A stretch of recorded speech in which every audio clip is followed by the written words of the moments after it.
Kisah babinian nang panambayan. Pian tahulah solusi kasunyian. Kisah babinian nang panambayan diulah oleh Allah.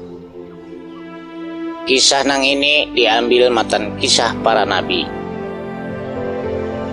Manusia nang panambayan bagana di taman nang sing bagusan.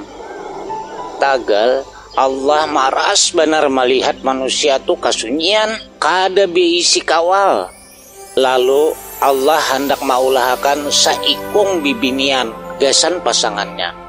Lalu dibawa Allah samunyaan binatang. Sakira manusia tu mengaraninya.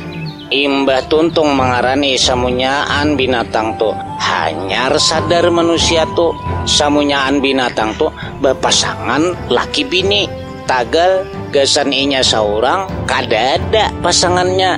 Lalu Allah maulah manusia tu guring janak.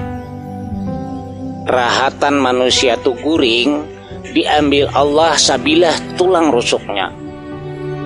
Nah, matan tulang rusuknya tu diulah Allah saikung babinian.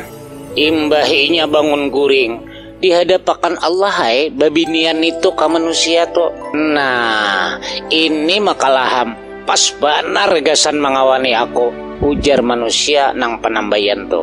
Wayah itu bubuhannya berdua kada sing bajuan, bati lanjang bulat. Tagal biar nang kaya itu bubuhannya kada merasa supan. Itu pang kisah babinian nang panambayan diulah oleh Allah.